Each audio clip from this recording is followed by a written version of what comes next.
Hi there, welcome to Photo Mike's Garage. Today we're going to talk about what engine modifications I've done to my FRS.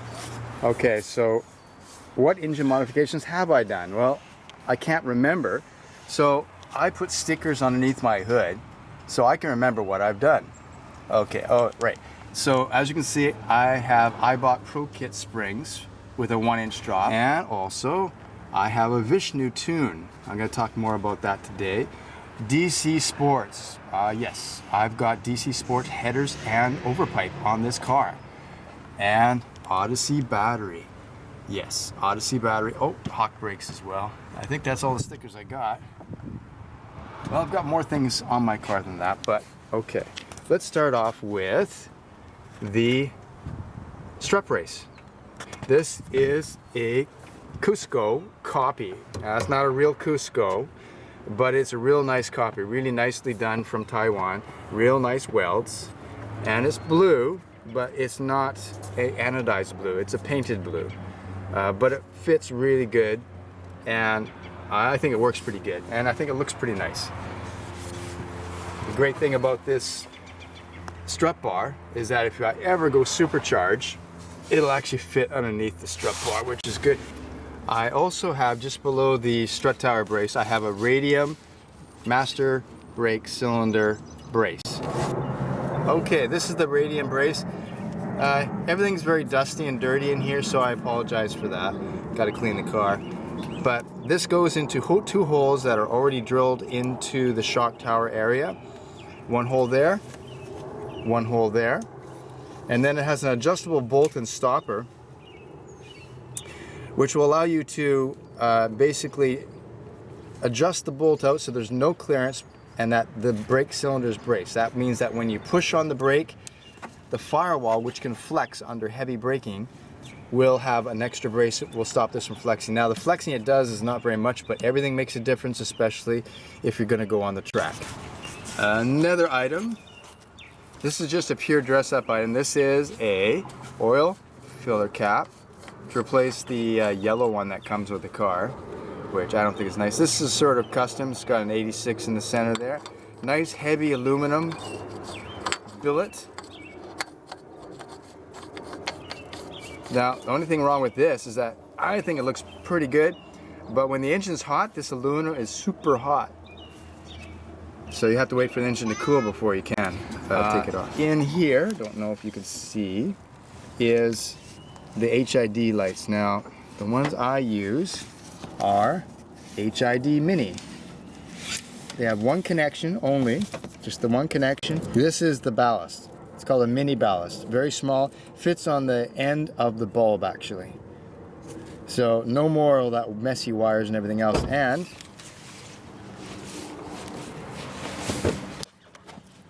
on this side, just to show you the difference, this is the old style ballast with all the extra wiring, and the ballast just hangs loose. Now, you don't want that. You want to get the new mini style. Oh, TRD.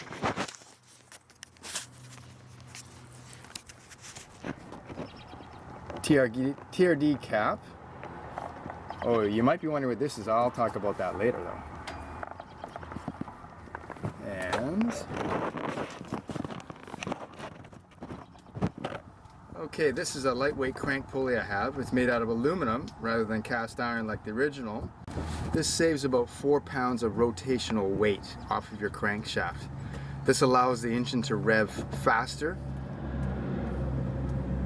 and get more horsepower to the ground. Doesn't increase your horsepower, but it allows the engine to rev faster, so it feels kind of the same. This was the first modification that I did that I could actually feel the difference. Now, some people are worried about the dampening effects of the original is not replicated in this aluminum pulley, but many FA20 and earlier WRX engines have used these without any ill effects, and I haven't noticed any ill effects myself so far. Oh, and as you can see, I also have a lightweight aluminum, in this case silver, water pump pulley, which also saves weight off all the rotating assemblies. I've replaced my drop-in filter with an HK filter, which I think is a really good filter. That's all that's really required in these cars. It's not necessary to go to a cold air intake. The filter area of these stock filters is very large, so most people say just get a nice free-flowing drop-in filter and you're good. That's what I've done. I should have mentioned this earlier,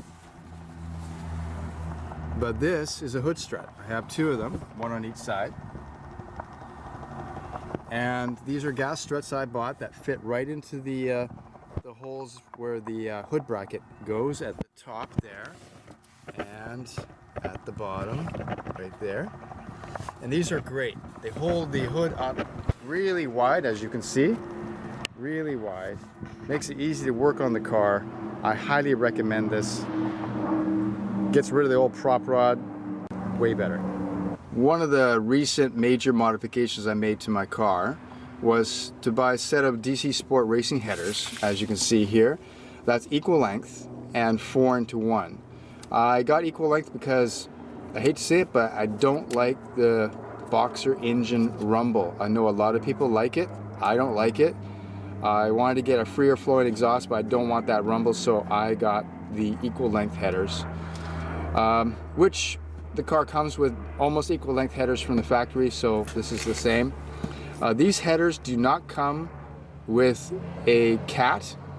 The stock headers come with a catalytic converter. This one does not. And this car has two catalytic converters, so you still have a catalytic converter if you install these headers, but you get rid of one catalytic converter and free up the exhaust. I haven't noticed any bad things about that. There's no smell from this car. The catalytic converter is still working.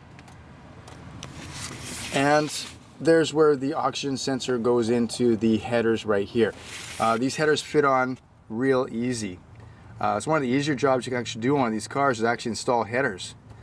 The only big job is taking off all the skid plates and cover plates at the bottom there to get access to the bolts that hold on the header, but actually not a hard job to do at all. Now, did I feel a performance difference with the headers? Yes, I did. There's a slight increase in noise. Now, keep in mind, the rest of the exhaust, except for an overpipe, is stock. So stock muffler, stock tips, and I plan on changing that in the future. I don't want a loud exhaust. The exhaust became slightly louder with the headers, but not by much. Pretty good. Performance increase, definitely. I could feel it. Not a huge increase, maybe 10 horsepower, something like that. But all these modifications come together to give you a substantial increase in the end. The headers made a difference, and this made a difference. Yes, I do have a supercharger, but it's probably, you've never seen a supercharger like this. Just take a look. Take a look at that. I know that looks like a turbocharger, a part of a turbocharger, and it says Phantom, and then there's electrical wire. I've got a supercharger right there. This is the Phantom Supercharger, made in Canada. Okay, the Phantom Supercharger produces up to 5 psi of boost, all done with an electric motor running the cold side of a turbocharger. Now, this electric supercharger is a little different from a regular supercharger or turbocharging. It produces 5 psi max, but as the RPMs rise up, the boost goes down. So 5 psi max down to 2 psi at redline. Okay, so I know you've all heard about electric superchargers and that they're a scam, they're a hoax, they don't work, they're fake. So this one's not fake, this one's real. Of course, you know, OEM are now using electric superchargers on their cars. BMW uses electric superchargers in addition to regular turbocharging, because electric supercharger gives a boost right away, because electric motors produce their torque right away, irrelevant compared to the RPM of the motor. Therefore, you have boost right away, and that can be used to cover boost lag on a regular turbocharger system. But in this case, this is the only supercharger I have, and it does produce boost, and it produces horsepower. You can find out more about this by searching online for the Phantom Supercharger.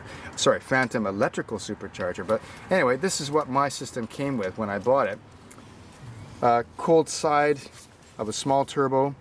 Comes with all the fittings to go into the intake. Works with the stock airbox and stock throttle body. There's the electric motor that is attached where normally the hot side, where the exhaust part of a turbocharger would go. This is an electric motor, very strong, very powerful. It works on 24 volts. 24 volts, how do you get 24 volts? That's right, well, you've got a 12 volt system, and when you put two 12 volt batteries in parallel, which is the case underneath here, you get 24 volts. So basically, underneath this cover, which I guess you can't really see, I've got 3 batteries. I've got an Odyssey battery, which runs the car, and 2 other small batteries in parallel, in other words, connected side by side, that produces 24 volts, that goes through this cables, goes to my controller. Now you can ignore the sticker. That sticker's there just to confuse people. This is not a nitrous oxide system, although the Supercharger sort of acts a bit like a nitrous oxide system. Anyway, this is the controller, and then it operates the electric motor and we get boost. Does this transform this car into a supercar? No, it does not. As any FRS or BRZ owner knows, these cars are very sporty looking. They handle great. I love them. They love them. People love them. We all love them. But they don't have a lot of power. This 2-liter motor, it just doesn't produce a huge amount of power to go with the looks of this car. But with the help of a supercharger and with this supercharger, it sort of brings it up to a level that makes it possible to merge into lanes on the highway. It gives you that little boost, and it gets rid of the torque dip as well. Now the torque dip is something that FRS and BRZ and 86 owners have to live with. That is that the torque of the motor goes down in a fairly dramatic fashion, around 3,500 to 4,000 RPM, which is what's called the torque dip, and then it rises after that. This is an annoying characteristic that you have to drive around. You either have to rev the engine out big time to get power, or shift early, because you don't get torque around 3,500 or 4,000 RPM. But with the supercharger, that's when you get the torque. Okay, so you might be saying, well, with a supercharger, don't you need a tune? Don't you need larger injectors? What about all that? You can't just run on the stock ECU. You're right, partially. You do not need larger injectors. 5 PSI boost, the stock injectors can handle that, no problem. This car has injector capacity built into it, high enough so that you can actually run a small supercharger without having to get new injectors. And the tune, yes, this is what I got. Vishnu tune. Vishnu offers tunes that will work with your stock ECU. Also, they offer tunes that work with the Phantom electrical supercharger. Okay, I'm inside my car now. This is what you get with the Vishnu tune. You get a small tablet. There you go. I was born with small hands. And this comes with a 3-inch screen, small tablet, it's very durable, and an OB2 cable. This cable end will connect into your OB2 port. Where's your OB2 port? Well, it's underneath, right down here. As my assistant has told me, it is in. So this is the screen you're going to see when you start it up. You have diagnostics, my car. It's all touchscreen. Real-time data display. Let's go with that. Key on and confirm. Open flash. So we go OK.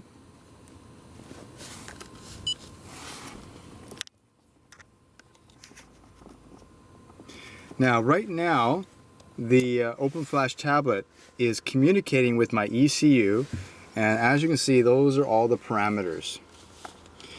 Now, using this tablet, in a different section of the tablet, you can install tunes that come with the tablet, or which you can download from Vishnu's website.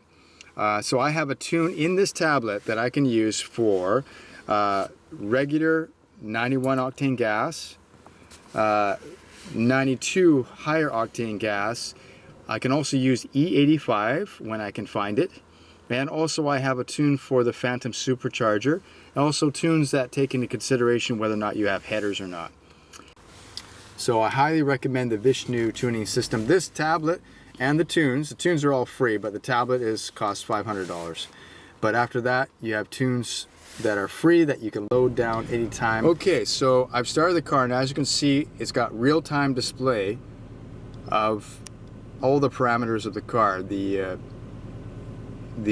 engine load, the KC learned, oil temperature, everything is there. As you can see, you can use this to monitor the tune of the car, to learn the condition of the motor, various things like that. So it's a pretty useful thing to do. So what does the Supercharger sound when it's on?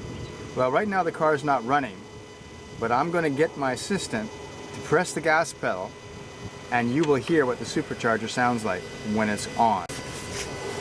Okay, press the gas pedal. Now that was the sound of the Supercharger operating. This is my assistant. Say hi, assistant.